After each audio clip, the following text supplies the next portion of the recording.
గాంధీని ఎవరు చంపారు? ఇమీడియట్ గా చెప్పేస్తారు కదా గాడ్సే అని. మరి ఎందుకు చంపాడు? కొంచెం తడబడుతూ ఉన్నారు కదా. కొందరికైతే తెలియదు కూడా. మన జాతిపిత అయిన గాంధీని గాడ్సే అనే ఒక సాధారణ వ్యక్తికి చంపాల్సిన అవసరం ఏమొచ్చింది? మీకు తెలుసా, కొందరైతే గాడ్సేని దేశభక్తుడు అని పొగుడతారు.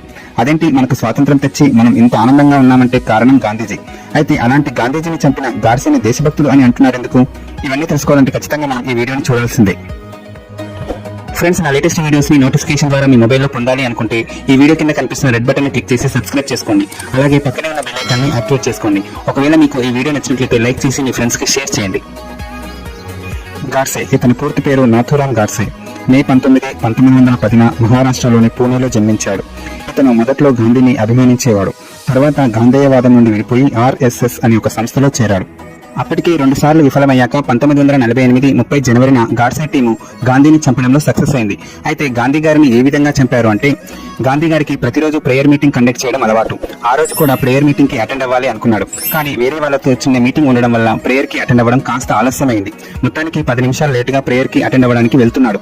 అక్కడ చాలా మంది ఉన్నారు. గాంధీజీ ప్రేయర్ మీటింగ్ కి వస్తున్నప్పుడు కాకి డ్రెస్ లో ఒకతను గుంపులో నుండి బయటకు వచ్చి గాంధీ గారికి ఎదురుగా వచ్చాడు. దాంతో గాంధీ గారి పక్కన ఉన్న ఒక ఆమె అతన్ని చూసి అతను గాంధీ గారి పాదాలు తాకడానికి వచ్చాడేమో అనుకుని పక్కకు జరిగింది. ఇంతలోనే అతను తన దగ్గర ఉన్న తుపాకీని తీసి గాంధీ గారిని షూట్ చేశాడు. గాంధీ గారికి బుల్లెట్స్ తగలగానే అక్కడికక్కడే పడిపోయాడు. 30 నిమిషాల తర్వాత చనిపోయాడు. షూట్ చేసిన అతను పారిపోకుండా అక్కడే ఉండిపోయాడు. అతనే నాథూరామ్ గాడ్సే. అయితే నాథూరామ్ గాడ్సేకి గాంధీని చంపాల్సిన అవసరం ఎందుకు వచ్చింది అంటే, గాడ్సే చెప్పిన దాని ప్రకారం సాంప్రదాయ బ్రాహ్మణ కుటుంబంలో పుట్టిన నేను హిందూ మతాన్ని, హిందూ సంస్కృతిని ఆరాధిస్తూ అనుసరిస్తూ వచ్చాను. RSS కి చెందిన కుల వ్యతిరేక ఉద్యమంలో చేరి హిందువులు అందరికీ సమాన హక్కులు ఉంటాయని, సామాజిక మతపరమైన హక్కులలో ఎవరూ ఎక్కువ తక్కువ కారని ఎన్నో ప్రచార ఉద్యమాలు చేశాను. గాంధీ గారు సత్యం, అహింస అనే సిద్ధాంతాలతో దేశానికి చాలా ప్రాబ్లమ్స్ ని తెచ్చిపెట్టాడు. గాంధీజీ తొలి రోజులలో హిందీ భాషకు అత్యంత ప్రాధాన్యం ఇచ్చేవారు. అయితే ముస్లింలు దాన్ని ఇష్టపడటం లేదని తెలుసుకొని హిందుస్థానీ భాషగా మార్చేశాడు. దేశంలో హిందుస్థానీ భాష లేదని ప్రతి ఒక్కరికి తెలుసు. దానికి వ్యాకరణ గాని ఉచ్చారణ గాని లేదు. కేవలం అది మాట్లాడే భాష మాత్రమే. కానీ హిందుస్థానీ భాషని జాతీయ భాషగా ప్రకటిస్తే ముస్లింలు మెచ్చుకుంటారు అని ఆలోచించాడు. ఈ విధంగా ముస్లింలను సంతోషపెట్టడానికి చాలా రకాలుగా ప్రయత్నించాడు. అలాగే ముస్లింలకు ప్రత్యేక దేశ ఏర్పాటువాదాన్ని గాంధీయే ముందుకు తెచ్చాడు. పాకిస్తాన్ ఏర్పాటుకు అతనే ప్రధాన కారణం. కాశ్మీర్ విషయంలో పాకిస్తాన్ దురాక్రమణకు పాల్పడినప్పుడు భారతదేశం మెడలు వంచి పాకిస్తాన్ కు 55 కోట్ల నష్టపరిహారాన్ని తాను నిరాహార దీక్ష చేసి మరీ ఇప్పించాడు.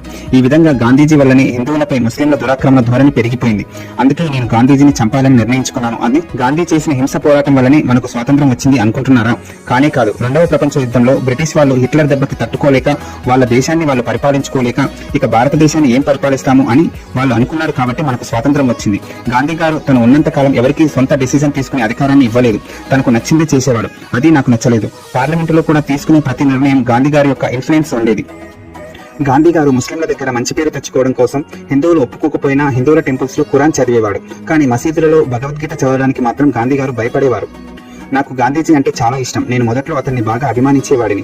అతను ప్రజల కోసం బాగా పోరాటం చేసేవాడు. కానీ తాను పాటించే కొన్ని పద్ధతులు నాకు నచ్చలేదు. వాటిలో మొదటిది అహింస.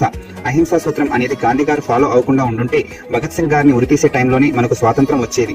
కానీ గాంధీ అహింసా పేరుతో ప్రజలను అణిచివేయడం వల్లనే మనకు ఇవాళకి స్వాతంత్రం వచ్చింది. నేను మీ ఇంటిని ఆక్రమిస్తే మీరు ఏం చేస్తారు? అహింసా పేరుతో ధర్నా చేస్తారు. అలా చేస్తే నేను మీ ఇంటిని ఖాళీ చేస్తానని చేయను. అహింస అనేది కొంతవరకు మాత్రమే పరిమితం. దానికంటూ కొన్ని లిమిట్స్ ఉంటాయి. ఒకసారి లిమిట్స్ దాటితే హింసకు హింసే జవాబు. గాంధీ గారు లేకపోతే కాంగ్రెస్ ప్రభుత్వం ఇంకా మంచి నిర్ణయాలు తీసుకునేది అని నాకు అనిపించింది. అందుకే గాంధీని చంపాలని అనుకున్నాను. ఫైనల్ గా చంపేశాను. నా జీవిత ఆశయం నెరవేరింది అని అతని చివరి వాంగ్మూలంలో వివరించాడు. చివరికి 1949లో నాథూరామ్ గాడ్సేని ఉరితీశారు. కోర్టులో అతను చెప్పిన మాటలు ఏవి బయటకు రిలీజ్ చేయకుండా చూశారు. ఎందుకంటే ఆ మాటలు దేశంలో హిందువులు ముస్లింల మధ్య గొడవలకు దారితీస్తాయి అని ఆ నిర్ణయాన్ని తీసుకున్నారు. ఆ తర్వాత 1977లో కాంగ్రెస్ గవర్నమెంట్ ఓడిపోయింది. కొత్తగా వచ్చిన గవర్నమెంట్ గాడ్సే చెప్పిన మాటలని ప్రజలకు మీడియా ద్వారా రిలీజ్ చేసింది. అప్పుడే ఈ మాటలన్నీ పబ్లిక్ కి తెలిసాయి. ఇదండి, ఈ విధంగా గాంధీ గారు తీసుకున్న కొన్ని నిర్ణయాల వలన మనం ఇప్పటికీ సమస్యలను ఎదుర్కొంటూనే ఉన్నాము.